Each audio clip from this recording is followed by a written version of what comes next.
법문 들으시는 모든 분들이 재앙은 소멸하고 소원은 성취해서 부처님 전에 복 많이 지으시기를 바론드립니다. 오늘 우선 금강경 4번에 관한 이야기를 말씀드리는데, 지난번에 말씀드렸던 금강경 4번의 내용을 좀 복습하도록 하겠습니다. 이제 복습을 하고 금강경 4번의 핵심 키워드, 이제 무주상보시입니다. 무주상보시라는 것은 이제 글자 그대로 해석하면 조건 없이, 대가 없이, 머리 굴리지 않고 순수하게 하는 보시를 무주상보시로 우리가 그렇게 이해를 합니다. 그런데 사실 무주상보시라는 것은 제가 나중에 알고 본 바에 의하면 중생들은 도저히 흉내조차 낼 수 없는 그런 아주 도인의 경지, 도인만 할 수 있는 그런 보시라고 이제 알게 됐습니다. 그러면 도인만 할 수 있는 거고, 우리 보통 사람들은 할 수 없는 보시니까 포기를 하냐? 포기할 수는 없습니다. 우리는 무주상 보시를 실제로 하도록 그렇게 노력을 해야 될 것 같습니다. 노력하다 보면 우리도 자연스럽게 무주상 보시 할 때가 있겠죠. 그래서 오늘은 보통 사람들, 범부들이 어떻게 무주상 보시에 접근을 해서 무주상 보시를 할 수 있을까? 그 얘기도 또 말씀드려 보도록 하겠습니다.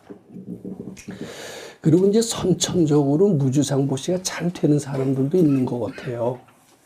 아마 아주 드문 케이스가 되겠습니다만은, 무주상 보시를 잘 하는 그런 신뢰는 어디 있는가? 저는 그 신뢰를 들은 적이 있어서 그 신뢰를 말씀드려 보도록 하겠습니다. 그 신뢰를 듣는다면 안 들을 때보다도 무주상 보시가 무엇이라는 것을 알게 되면서 우리는 무주상 보식 쪽으로 한 걸음 더 가까이 갈 수 있지 않을까, 이렇게 생각을 합니다.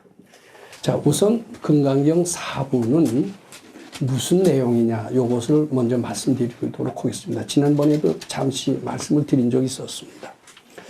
이 금강경은 아시다시피 수보리 존자와 이제 부처님과 수보리 존자의 질문 및 대답으로 이어졌습니다. 근데 이제 수보리 존자가 뭐를 묻느냐 하면은, 우리는 이 중생적인 삶, 고달픔의 삶에서 벗어나고 싶죠. 그것은 2500년 전 인도에서의 얘기가 아니라 지금 우리의 당면 과제 얘기도 할 것 같습니다. 어떻게 보면 우리의 당면 과제를 2500년 전에 수보리 존자는 부처님께 우리를 대신해서 한번 여쭤본 거예요. 어떻게 마음을 닦아서, 어떻게 수도를 해서 이 고달픈 삶을 벗어나고 영원한 세계, 행복의 세계, 부처님 세계로 갈 수가 있겠습니까? 이제 이렇게 질문으로 시작이 된 겁니다. 근데 그것이 이제 금강경에는 운하주며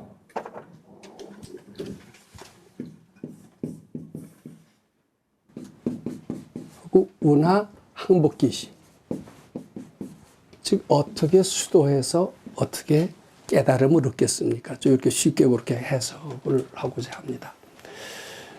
그럼 어떻게 수도해서 어떻게 깨달음을 얻겠습니까? 이렇게 질문을 했다라면 부처님께서 어떻게 대답을 하셔야 되겠어요? 이런 식으로 수도해서 이렇게 깨치느니라, 이렇게 대답을 해야 맞죠, 상식적으로 봐도.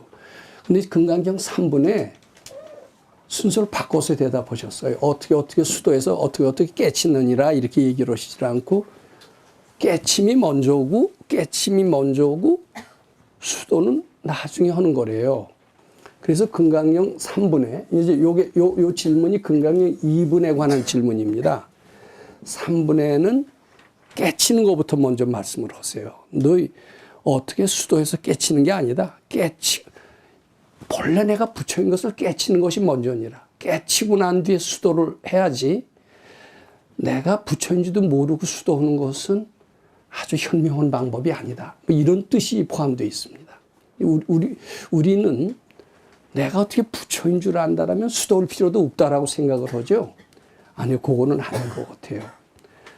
이미 부처인 줄 알고 그런 자신감을 갖고 수도하는 것은 자기는 아주 열등한 존재라고 이미 정해놓고 수도하는 것과는 천양지차가 있다, 이렇게 말씀드리고 싶습니다.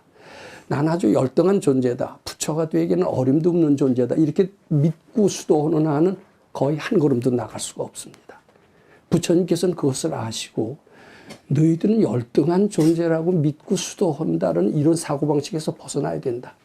내가 부처라고 이미 어느 정도 자각하고 또는 확실히 믿고 수도하는 것이 수도의 정석이니라. 이렇게 말씀하시는 거예요. 그래서 금강경 3번에는 항복기심을 먼저 말씀을 하셨게 됐던 거고요. 항복기심하는 방법을 쭉 설명을 해 놓으셨습니다. 그것은 이미 제가 방송에서 이미 말씀드렸습니다. 그 다음에 이제 4번은 뭐냐면은요. 이제 깨치고 난 뒤에는 어떻게 머무르느냐 하는, 즉, 은하주는 나중이라고 그랬죠. 그것을 하는 거예요. 그래서 4번은 어떻게 시작이 되느냐 하면 이렇게 됩니다. 무소주하야.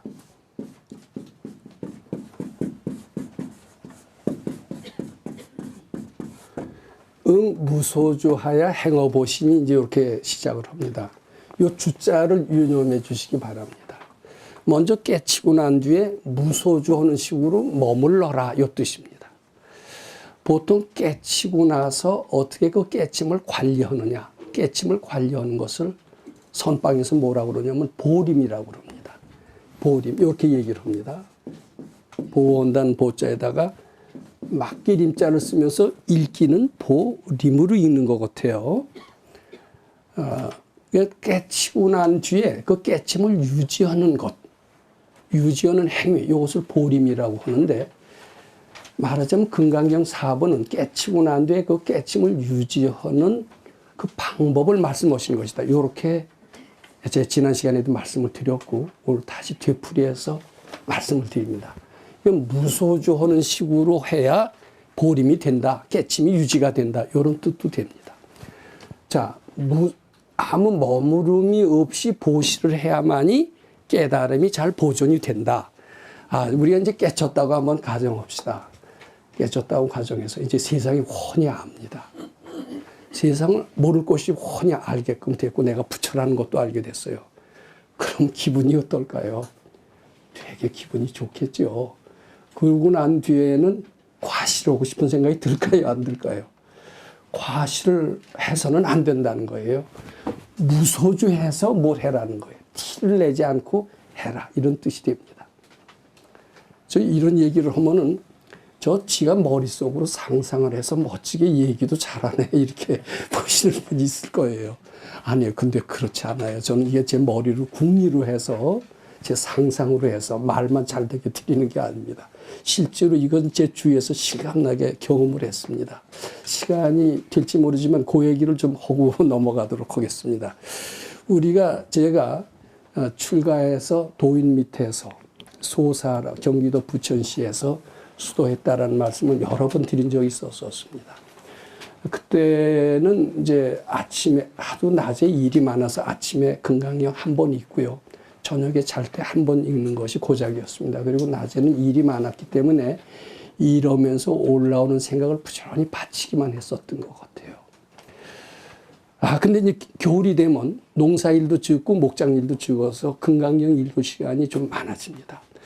우린 여름에 바쁠 때는 언제 한간 시간이 돼서 금강경을 많이 읽을 수 있을까?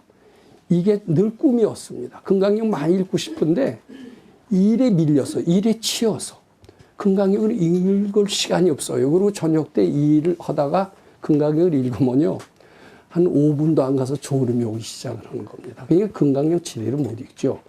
언제 졸음이 없이 한가할 때 금강경 읽을까? 이제 이게 우리의 늘 꿈이었다가 이제 겨울에 되면 금강경을 많이 읽을 때가 있습니다. 근데 금강경 참 읽고 싶던 마음에 자꾸 많이 읽어요. 많이 읽으면 알아지고요. 아주 마음도 상쾌하고요. 뭐 별천지에 들어간 느낌이 들어요. 그러니까 어떤 친구가요. 계속해서 읽었어요. 뭐 일은 적으니까 계속해서 읽었어요. 그랬더니 정말 몸과 마음이 가벼운 게 하늘을 나를 것 같고도 세상의 모든 비밀이 다 알아지는 거예요. 누구 전생이 어떻고 누구 마음이 어떻고 훤히 알아지는데 이제 몸이 어떻게 가벼운지 생전 이게 우리 공중돌기라고 그럽니다. 이렇게 공중돌기라는 건 한 번도 해본 경험이 없는 친구가 금강경 읽고 마음이 가벼워지면 한번 쑥 날아봤어요. 쑥 날아봤더니 두 번을 공중돌기에서 딱 떨어지는 거예요. 이 몸이 보통 가볍지 않으면 아주 그 몸을 훈련시킨 체육인들도 그거 못합니다. 그리고 그럴 정도로 몸이 가벼워요. 그리고서는 사람 딱 보니까 너 전생에 뭐 하다가 왔구나. 이제 이렇게 알아진 겁니다. 근데 그 친구는 우리보다 한 대여섯 살 아래였고 들어온 지 얼마 안 됐었어요. 그러니까 우리를 이렇게 볼 때 눈도 잘 마주치지 못하고 이렇게 있던 친구인데 금강경을 하나 딱 읽고 나니까 공중돌기도 되고 선배라고 했던 사람이 보니까 전생이 자기 부하인 것 같아요. 그러니까 그대면 이제 태도가 싹 변했어요. 변해서 이제 선생님 찾아가서 나는 저 선배라고 했지만 이제 알고 봤더니 제가 더 도가 높습니다.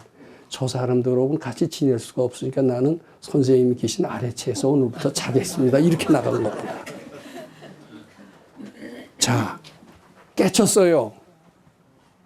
깨쳤는데 깨침을 유지하는 게 필요해요, 안 필요해요? 어떻게 유지하느냐? 무소주하게 티내지 말아라. 들뜨지 마라. 잘난 척하지 마라. 과시하지 마라. 무소주해서 좋은 일 해라. 이 뜻입니다. 근데 그 친구는 그렇게 들뜨고 아는 척 하다가 어떻게 됐을까요? 깨달음을 유지하지도 못하고 알았던 능력도 다 잃어버리고 말았어요. 그리고 거기서 쫓겨나게 되고 말았습니다. 쫓겨나고 난 뒤에는 전생에 뭐 다 알던 그 능력은 한순간에 사라지게 됐습니다. 그러니까 이게 내가 머릿속에서 국리로한 그런 소설 쓰듯이 한 게 아니라 제 주위에서 일어났던 실감난 체험을 그대로 말씀드리는 겁니다.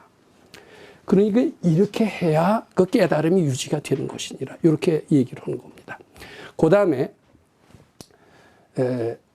무소주해서 보시하는 것을 여기서 설명을 합니다. 어떻게 설명하냐면 이거 제가 한자를 쓰면 시간이 걸려요. 한글로 쓸게요. 소위 응무소주해서 한 보시는 어떤 보시냐면 소위 부주색 보시며 부주 성향 미촉법 보시라는 겁니다. 이렇게 이제 응무소주해서 하는 보시를 설명을 하는 거예요. 근데 이렇게 해놓으면 굉장히 복잡하죠. 그래서 지난 시간에 제가 이걸 갖다 간단히 우리가 알 수 있는 말로 좀 한번 표현해 보자. 그래서 설명을 드린 적이 있었습니다. 우리는 업보라는 말을 듣죠. 근데 이게 말은 많이 듣지만은 실감이 잘 느끼지 못합니다. 근데 어느 때 이제 업보라는 말을 조금 느끼냐면 그 앞에다 왼 숫자를 붙여야 업보가 실려. 저 무슨 왼수 업보가 돼서 자식이 아니라 왼수가 왔나 보다. 이런 표현을 할 때가 있어요. 업이라는 것은 뭐냐면 행위를 얘기합니다. 행위의 결과. 내가 쟤를 전생에 죽였나 보다. 내 행위입니다. 살생이라는 행위에 대한 과보. 그게 업보입니다. 근데 과보에는 물질적으로 육체적인 과보가 있고요. 정신적인 과보가 있어요. 내가 쟤를 살생했다고 칩시다. 그럼 금생에 어때요? 가다가다 칼침 맞을 수가 있죠. 이 육체적인 과보입니다. 근데 칼침은 안 만나도 마음으로 독화살을 날리는 수가 있어요. 꼭 육체적인 타격을 가하지 않더라도 정신적인 타격을 가하든가 들들들들 볶는 수가 있어요. 그것도 왼수 업보에 속합니다. 그러니까 이 업보라는 게 우리가 흔히 알기로 육체적으로 받는 고통만 업보라고 그렇게 생각을 하는데 육체적으로 받는 고통만 업보가 아니라 정신적인 고통 이것을 다 업보라고 합니다. 쉽게 말해서요. 우리 마음이 몹시 불안하잖아요. 이것도 업보라고 합니다. 또 들뜨기 잘하는 게 있잖아요. 들뜨는 이유가 있어요. 나는 무슨 좋은 일만 생겨도 금방 붕 떠. 그래서 입에다 자갈을 물리지 않으면은 그냥 가벼워서 자꾸 이 얘기하고 싶은 거야. 근데 이 얘기하고 나면은 후회가 되고 손해가 나고 이러네. 이게 무슨 업보라고 얘기합니다. 무슨 행위에 대한 과보예요, 그게. 자, 그러면은 부주색 보시며 부주성향 미촉법 보시니라 요것은 무엇이냐면 요거 색성향 미촉법에 주하지 않고 보시어라라고 이렇게 해석이 되잖아요. 색성향 미촉법에 주하게 되면은 업보가 발동해요. 자꾸 생각하고 근심, 걱정 이것도 다 업보가 됩니다. 자, 어디에 시험을 쳤는데 떨어질 것 같아요. 근심 걱정이 자꾸 나요. 어떻게 할까? 그 시험을 합격시켜주는 그 사람을 찾아가서 뇌물을 쓰자. 찾아가서 뇌물을 쓰는 수가 사실 있습니다. 안 통해도 한번 해보자. 그렇게 하는 보시, 그것이 이제 뭐냐면 업보, 전생에 저 사람은 이렇게 돈을 좋아하는 사람이니까 얘 뇌물을 쓰면 합격을 하겠지. 이렇게 그런 계산에 의해서 이제 보시하는 수가 있어요. 이거는 무주상 보시하고는 틀리겠죠. 근데 세상에는 무주상 보시는 아주 희귀합니다. 되게 계산에 의해서. 이제 그것을 좀 더 불교적인 표현으로 하면 업보에 이끌려서 하는 보시다. 이렇게 얘기할 수가 있습니다. 자식이 등록금이 없어요. 대학은 가야 되는데, 그럼 옛날 같으면 어머니가 어때요? 머리채라도, 이 가발이 비쌌던 시절이 있었습니다. 머리채라도 잘라서 팔아서 우리 아들 대학 등록금을 보태줘야 되겠다. 이런 눈물겨운 그런 걸 하는 그런 어머니들이 꽤 있었던 걸로 알고 있습니다. 보기에는 어머니의 모종의 어머니 사랑은 하늘과 같이 넓어라. 이렇게 우리 표현을 합니다. 근데 발근이가 보면은 자식한테 줄 게 있어요. 빚진 게 있어요. 빚진 마음이 머리라도 자르게 만드는 거예요. 그것도 업보에 이끌려서는 보시다. 이렇게 얘기를 해야 됩니다. 그럼 세상의 모든 보시는 다 업보에 이끌려서 합니다. 순수하게 하지 않아요. 업보에 이끌려서 하면은 어떻게 되느냐 하면 보림이 제일 안 된다는 거예요. 깨침을 했다 하더라도 유지가 안 된다는 거예요. 그럼 어떻게 해야 깨달음이 오래 유지가 되느냐? 우리는 굉장히 기분이 좋고 깨친 것 같은 때가 있고요. 이렇게 얼마만 하면은 도통이 될 것 같다. 이렇게 하는 분들이 꽤 있습니다. 우리 주말 출가가 요새 유행인데 주말 출가 2번 하고 보니까 마음이 마냥 기분이 좋은 거예요. 그래서 들떠요. 들떴는데 한 몇 주 지나고 나면 도루 꽝으로 되는 수가 있습니다. 왜냐하면 그 깨달음을 유지하지 못한 겁니다. 왜 유지하지 못했느냐? 무소주해서 행위를 못했다는 얘기예요. 업보에 이끌려서 뭘 했다라는 겁니다. 깨달았고 시원하지만은 그것을 유지하지 못하는 거예요. 또 유지를 하려면 어떻게 해야 되느냐? 그 방법도 여기서 자동적으로 나와요, 안 나오죠? 자동적으로 나온다. 이렇게 얘기할 수가 있습니다. 그 깨달을 때가 있습니다. 순간적으로. 기분 좋을 때가 있습니다. 환심 나올 때가 있습니다.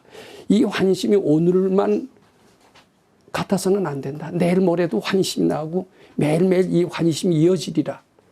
어떻게 이어져요? 그 방법을 일러주신 게 바로 이것이다. 이렇게 보시면 됩니다. 그러니까 업보에 이끌리는 행위를 하지 말아라. 업보에 이끌리는 행위를 하면은 깨달음이 나고 환심이라도 도로 내리막길로 가느니라. 이런 뜻이 됩니다. 자, 그러면 업보 아닌 데가 어디 있어요? 자, 부모. 이게 업보가요. 우리는 이렇게 생각을 합니다. 안중근 의사, 대단하신 분이죠. 지금 안중근 동상도 있고, 안중근 무슨 해서 모임도 있고 이렇습니다. 순수한 청년, 애국자, 안중근 존경을 합니다. 이등박물 죽였어요. 그럼 우리가 보기엔 안중근은 대단한 훌륭한 위인이고 목숨을 걸고 했고 우리나라를 강탈한 이또시로 보면 악인으로 그렇게 생각을 합니다. 우리나라는 그렇게 생각하는데 일본에서는 어떨까요? 반대죠. 그럼 발근이는 어떻게 보느냐? 업보로 봅니다. 업보. 우리가 보기에는 안중근은 선인으로 봅니다. 이등박문은 악인으로 봅니다. 그런데 발근이는 선도 악도 없다. 전생에 지은 그 한을 되풀이하는 행위일 뿐이다. 이렇게 봅니다.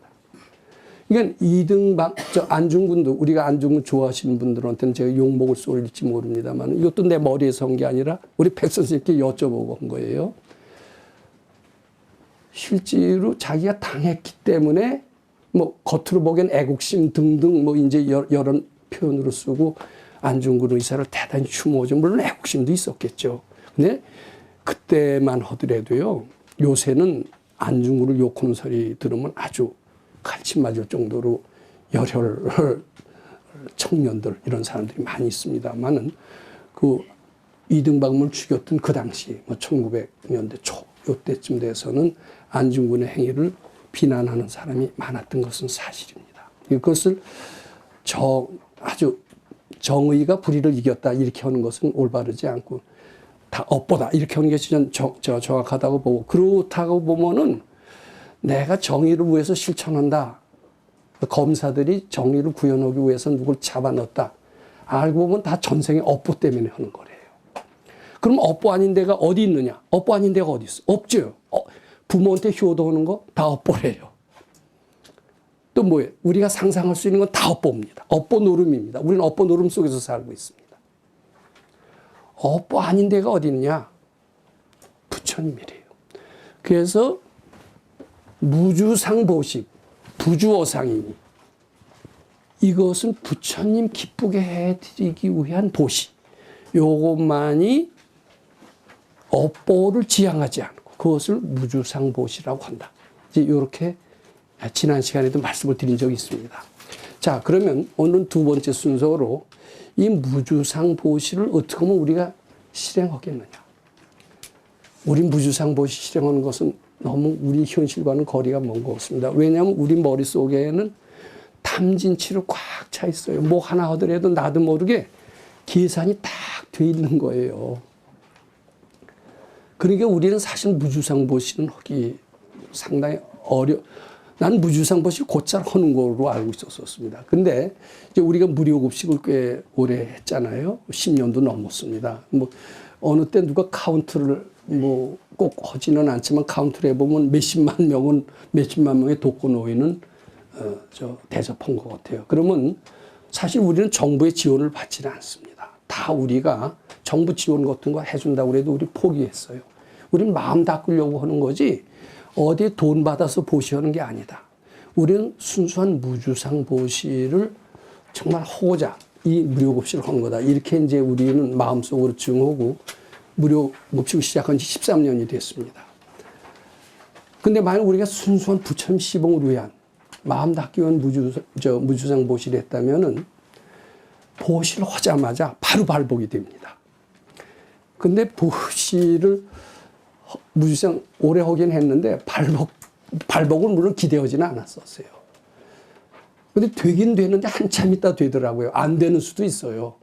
어떤 분이 이렇게 어디 가서 절에 가서 봉사를 몇 년 했는데 봉사는 보람 아무것도 없던데요. 이런 얘기하는 분들은 많이 있습니다.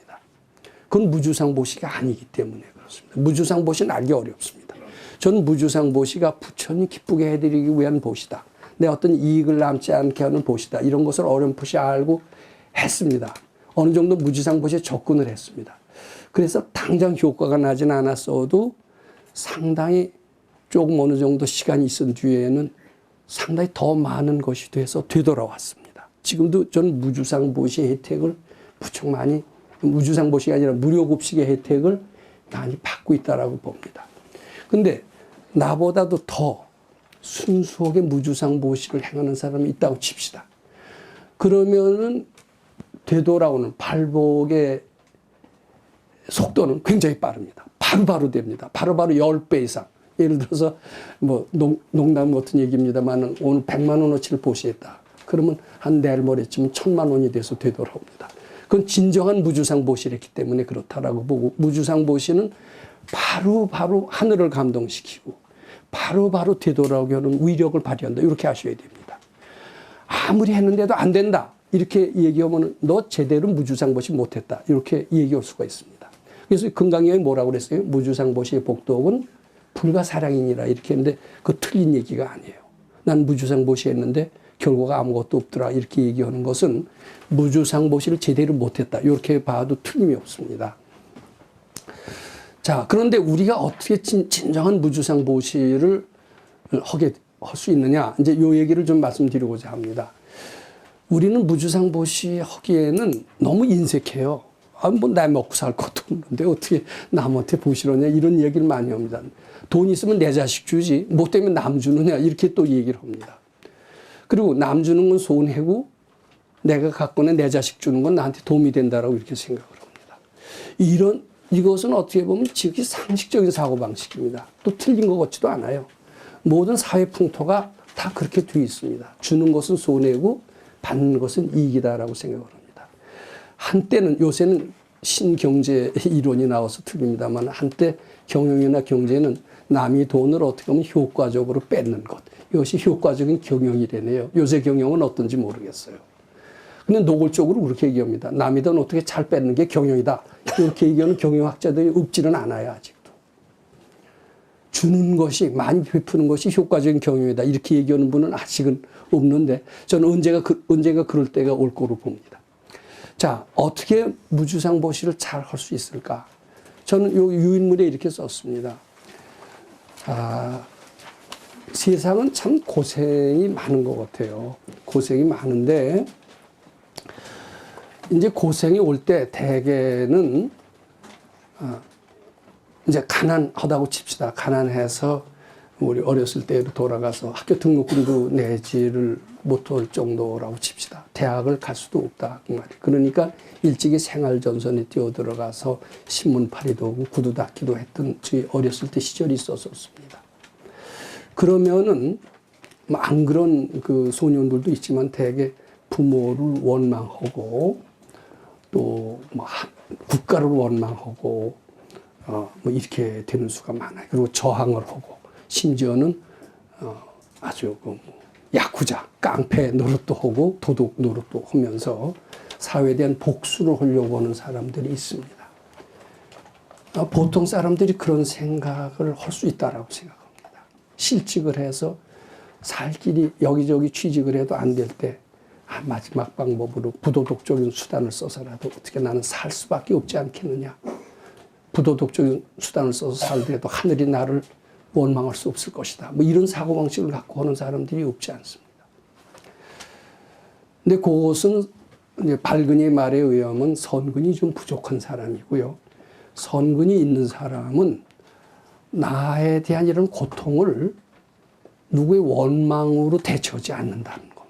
내 전생에 지은 죄업이 나로 하여금 이런 고통을 불러오겠구나. 이렇게 생각한다는 겁니다. 이게 상당히 지혜로운 판단이라는 겁니다. 그리고 나의 죄업을 소멸하고 참여하는 길이야말로 내가 잘 사는 길이 아니냐. 이렇게 판단한다는 겁니다. 그래서 역경이 왔을 때 그 역경을 저항하고 대항하고 왜 나한테는 이런 역경이 온단 말인가? 내가 이렇게 착실하게 잘 살았는데도 왜 하늘은 나를 이렇게 짓밟는단 말인가? 이렇게 분노를 내지 말고 이게 역경은 내 죄업의 결과다. 내가 불러온 것이다. 역경이라고 이름 짓는 것 자체가 잘못이다. 이렇게 생각을 하고 자기 마음 들여다보면서 우리식으로 건강경 있고 자꾸 바치라는 겁니다. 그런데 이제 역경을 오고 이제 뭐 예를 들어서 회사를 취직을 합니다. 회사를 취직을 했는데 회사에서도 자기 나름대로 성실하게 하는데 진급도 안 시켜주고 주위에서 자기를 핍박해요. 이제 그러면 이놈의 직장 도대체 못 해먹을 직장이다. 그리고 그 직장 때려치고 이제 또 딴 데로 갑니다. 근데 딴 데 또 취직해보면요. 거의 다 또 똑같이 주위에서 핍박하고 왕따를 당하고 또 내몰리게 된 위기를 똑같이 봉착하는 수가 대단히 많습니다. 그것은 마찬가지입니다. 결혼을 합니다. 결혼을 했다고 다 행복하지 않아요. 부부끼리 사이가 안 맞고 헤어지고 싶고 안 헤어질 수 없을 정도로 핀치에 몰리는 수가 많습니다. 드디어 견디다 못해서 어디서 이런 악업을 만났나. 이 자리를 비우고 좀 더 새 출발하면 좋은 인연도 있겠지. 그리고 이제 뭐 가정을 버리고 이혼을 하고 이제 또 새로 재혼을 하는 수가 있습니다. 거의 다 재혼의 경우는 첫 번째 만났던 그 사람과 비슷한 사람을 만날 경우가 굉장히 많습니다. 그것은 왜냐하면 전생에 자기가 깊이 마음속에서 뭐 예를 들면 죄 지었다. 내가 저 사람이 나한테 하도 심하게 해서 홧김에 한번 뭐가 던졌더니 그 사람이 죽든가 죽음에 이르는 치명상을 입었다 하면 이제 후회가 돼요. 내가 죄 지었구나. 그때 내가 흥분된 마음을 가라앉히지 못하고 잘못해서 죄 지었구나. 이런 생각이 깊이 듭니다. 이제 전생에 죄 지었다는 생각이 깊이 들면은 이게 70, 80에 꽂혀 있습니다. 전생이라는 게 분명히 있어요. 전생 안 믿으면 제 얘기는 하나도 얘기가 안 됩니다. 제 소설 쓰는 게 아니라 전생 체험이 약간 했거든요. 그럼 이제 금생에 와서 죄 지었다는 생각이 나쁜 업보로 불러와요. 불러오고 나서 처음엔 전생에 자기가 죄 지었다는 생각이 있으니까 나쁜 업보로 불러온다는 것도 모르죠. 근데 죄 지었다는 생각이, 나는 죄 지었으니까 벌 받아야 된다는 생각이 나쁜 업보를 불러와서 고생을 하게 만드는 겁니다. 이 고생 싫어. 그리고 떠납니다. 떠나면은 떠났다고 해서, 떠났다고 칩시다. 그럼 죄 지었다는 생각까지 없어질까요? 안 없어질까요? 그 환경이 바뀐다고 잠재의식 속에 깊이 박혀 있다는 죄 지었다는 생각까지 말끔히 청소가 되질 않아요. 그래서 직장을 바꾸거나 가정의 임자를 바꾼다 하더라도 죄 지었다는 생각까지 청소가 안 됐기 때문에 그 죄 지었다는 생각이 남아있는 한은 똑같은 고난을 계속해서 되풀이된다는 겁니다. 그런데 그것은 보통 사람의 경우고 건강형 있는 불자들은 현재의 고난은 내가 전생에 죄 지었다라는 그 생각, 그 쇼크가 깊이 박힌 결과로 불러온 고난이다. 나는 이 자리를 뜨고 싶다. 고난의 자리를 뜨고 싶다. 평화의 어떤 그 자리를 향해서 나아가고 싶다. 그렇지만은 내 속에 잠재의식에 꽂혀있던 죄 지었다는 생각을 청소하지 않는 한은 새 자리로 가도 마찬가지다. 나의 당면 과제는 죄 지었다라는 생각. 이것을 해탈하는 것이 가장 나한테 당면 과제다. 그러면서 상대가 아무리 이혼하자고 해도 또는 회사에서 너 어서 꺼져. 너 같은 사람은 필요 없어. 사직서내. 이렇게 했어도요. 이러래요. 우리 선생님 말에 의하면 나 이혼해 줄 수 없어. 언제 이혼하냐면 박수 받을 때 당신이 정말 즐거울 때 이혼해 주겠어. 이럴 때까지는 그 자리에서 뭘 하느냐. 버티고 있으라는 게 아니라 자기 죄업을 참여하고 자기 속에 깊이 자기 잠재의식에 꽂힌 죄 지었다는 생각이 완전히 해탈될 때까지 그 자리에 있으라는 겁니다. 또 회사에서 자꾸 진급도 안 시켜주다가 나중에 화이어 시킵니다. 화이어 시키려고 하라고 그러면 그때 내 자존심을 건드려 딱 사표 쓰고 나오는 사람들이 많죠. 저도 그런 사람들 중에 하나였어요. 근데 그때 사표 쓰고 나오지 말라는 거예요. 화내지도 말라는 거예요. 그리고 원망하지도 말라는 거예요.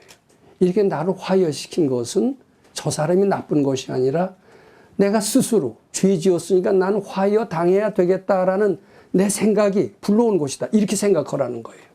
그래서 내 죄 지었다는 생각이 해탈될 때까지 자꾸 어떻게 해요? 건강력 있고 바치라는 겁니다. 근데 이렇게 하는 사람, 이렇게 가르쳐 주는 사람도 없고 하는 사람도 아주 없는 것 같아요.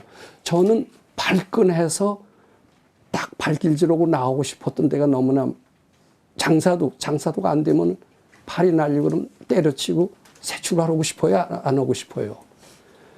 근데 그때 하면은 새 출발한다고 또 그렇게 된다는 겁니다. 비슷한 겁니다. 그런데 이제 건강이 있는 사람은 절대로 역경이 와도 원망하지도 않고 내 죄가 불러온 것이다라고 하면서 건강력 있고 자꾸 바치는 거예요. 자꾸 바치다 보면 처음에 죄 지었다는 생각이 핍박이 아주 몰아칩니다. 아찔아찔할 때까지 몰아치다가 거기에 포기하지 않고 끝까지 건강력 읽으면 나중에 평온 올 때가 온다는 거예요. 당신 내보내려고 했는데 내가 실수했어. 당신 너무나 잘했어. 그리고 진급을 시키면서 그 자리에 있게 하거나 또는 다른 회사에서 그의 가치를 인정하고 더 높게 불러올 수도 있습니다. 이제 그게 바로 어떻게 보면 우리 건강령 16분 보셨지만 16분을 그대로 실천하는 겁니다. 약 의인 경천하면 경천하더라도 포기하거나 절망하거나 분노하거나 이러지 말라는 겁니다. 근데 분노하거나 원망하지 마라. 이걸로는 안 됩니다. 바치고 건강경이 있고 밀어내더라도 공부하는 자리에서 넣어서 꺼져. 너 같은 사람 필요 없어. 이러면 발끈해서 나를 무시하면서 다시는 안 나오시겠죠. 근데 그때 나 공부하러 왔는데 왜 나가라고 하셔? 이렇게 하래요. 그게 우리 선생님의 가르침입니다. 저한테 그렇게 시키셨어요. 근데 저는 그럴 정도는 못했던 것 같습니다. 근데 인생은 그렇게 살아야 됩니다. 근데 반드시 그때 아무리 역경 왔어도 이렇게 자꾸 하다 보면은 반드시 죄업이 소멸될 때가 있고 쨍할 때가 있고요. 환심 날 때가 있다라는 겁니다. 관도도 그때 관도해야 된다라는 겁니다.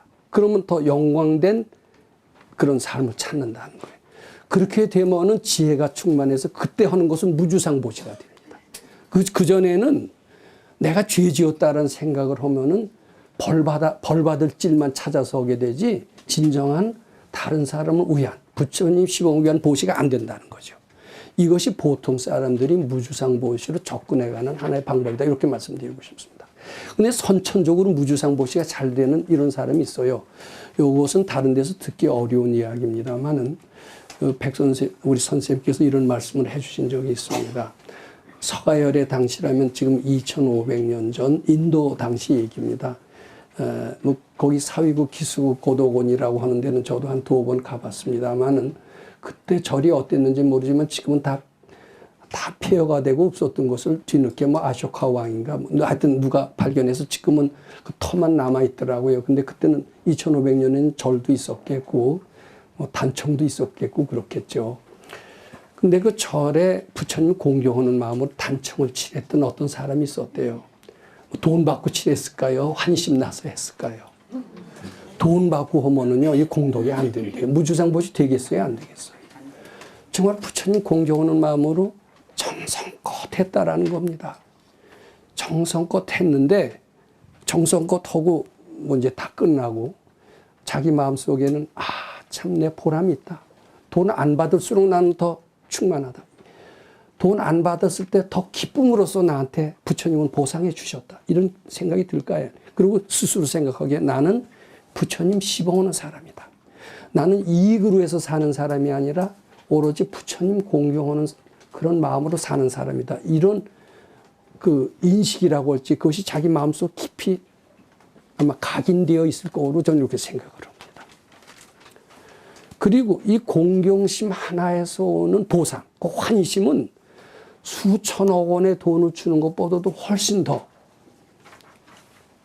훌륭한 보상이다. 이렇게 생각을 합니다. 제가 대만의 자재공덕회에 갔더니 거기가 전 세계적인 자선사업단체입니다. 거기 설명하는 분들이 그렇더라고요. 이 보시의 기쁨이 얼마나 좋은 줄 아느냐?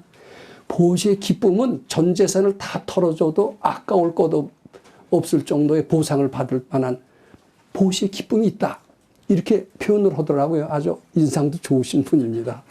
여기 같이 가신 분들은 그 스토리를 다 기억하실 겁니다. 그럴 것 같아요. 생명을 줘도 아깝지가 않다. 이 보시의 기쁨의 보상. 그러니까 서가열의 단청칠한 그분은 거기에 얻은 기쁨으로써 수천억 돈을 받은 것 이상의 보상을 받았다. 아마 이렇게 생각할 겁니다. 근데 그이가요, 세세생생 하는 일마다 다 잘 됐대요. 근데 특히 이게 단청을 칠했기 때문에 항상 그 페인트를 만드는 회사가 됐었는데 지금도 독일이 페인트, 염료 쪽으로 세계 최고의 기술을 가지고 있고 독일 페인트는 지금도 세계 최고의 품질이라고 알아줍니다. 2차 대전 당시에 거기 페인트 회사에 사장 노릇을 했는데 2차 대전 때 독일이 홀딱 망했어도 그 페인트 회사만은 살아남았대요. 그러니까 세세생생 무량대복을 받는 게 바로 그 케이스다. 이렇게 얘기를 하셨는데 부처님 시봉을 위한 보시. 그게 바로 무주상 보시입니다. 우리 금강경에 뭐라고 그랬어요? 무주상 보시는 그 복덕은 불가사량이라고 그랬죠. 세세생생 하는 것마다 다 잘 되는 거예요. 그러니까 우리가 지금요, 우리 여기도 그런 보살님이 있습니다만은 돈 벌려고 하는 것도 좋고 돈 벌려고 한다고 돈 잘 벌리지도 않습니다. 저는 순수하게 부처님으로 위해서 그 사람처럼 기쁘게 보시올 수, 공경심만 낸다면은 당장 발복할 수 있을 것이다라고 생각합니다. 그게 쉽지는 않아도. 자, 이게 되게 무주상 보시 오늘 그 말씀을 드린 겁니다. 그래서 여기 정리를 유인물로 한번 썼는데 한번 읽고 마치도록 하겠습니다. 이게 죄라, 내가 전생에 이제 누굴 죽였다고 칩시다. 그러면 나는 죄 지었다라고 생각을 하고요. 나는 벌 받아야 된다라고 생각을 하고 그 생각이 나로 하여금 벌을 가져오게 만든다고 그럽니다. 근데 죄라고 하고 또 난제라고 하고 이렇게 이름 짓는 것 자체가 굉장히 문제래네요.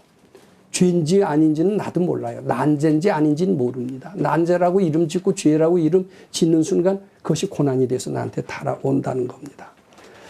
또 복이라고 이름 지을 때, 복이라고 이름 짓고 이렇게 되면은 이 생각이 각종 행복을 불러온다. 근데 이것은 영원한 행복은 아닙니다. 그 다음에 고달플 때 그 고달픔을 미워놓기 위해서 우리는 그 자리를 뜨고 싶습니다. 가정이 고달프면 가정을 버리고 싶습니다. 직장이 고달플 땐 직장을 버리고 싶습니다. 홧김에 확 일을 저지르고 싶어요. 근데 그러면 안 돼요. 그러시지 마세요. 홧김에 일 저지르는 것 치고 된 거 하나도 없습니다. 홧김에 이혼하거나 홧김에 회사를 때려치거나 홧김에 뭐 하지 마세요. 그것은 홧김에 했다고 칩시다. 좀 시원해요. 몇 달은 시원해요. 그 뒤에는 똑같은 고생이 반복이 됩니다. 왜냐하면 홧김에 그 자리를 떠났다 하더라도 자기 속에 죄 지었다는 생각까지 청소가 되질 않거든요. 그것이 남아있는 한은 항상 그것이 불씨가 돼서 되돌아온다. 그것을 해탈하도록 하자. 이런 이야기입니다. 그리고 마지막으로 아까 독일 사람이 얘기했지만은 우리는 돈 벌려고 하기보다도 부처님 시봉하려고 하자. 나는 부처님 시봉하는 사람이다라고 자꾸 한번 해보자. 나는 어느 누구의 아버지도 아니고 누구의 아내도 아니고 어느 직장의 허도 아니고 나는 제가 한때 교수 노릇했을 때는 나는 자랑스러운 어느 학교 교수다. 이런 소리를 하는 사람들이 있어요. 근데 나는 어디에 소속된 사람이다. 이렇게 이름 짓지도 말라는 겁니다. 어떻게 해야 되냐면 나는 부처님 시봉하는 사람이다. 그걸 마음속으로 딱 가지고 있으면은 마음속 깊이 있으면 시봉하려고 할 때 무량대박이 온대요. 세세생생 각종 불사들이 번성하게 된답니다. 마치 그 페인트 칠했던 부처님 살아 당시에 단청을 칠했던 거기가 세생생생 복 받듯이 그렇게 된다. 이렇게 말씀드릴 수 있습니다. 자, 이것이 금강경 4분을 대충 정리해서 마친 이런 내용이 되겠습니다. 요 다음 시간에는 금강경 3분, 4분에 관해서 이게 여러 가지 우리 일상생활의 난제를 해결하고 여러 가지 고난을 풀어주는 아주 귀한 복음입니다. 그래서 거기에 그것을 응용해서 우리 세상의 난제를 어떻게 풀어가느냐 이런 문제를 생각해 보도록 하겠습니다. 이제 요 다음 시간에는 그 난제에 대한 질문을 듣고 금강경 3분, 4분에서는 어떻게 난제 처리를 제시하셨을까? 이런 문제를 한번 생각해 보도록 그렇게 하겠습니다. 네, 감사합니다.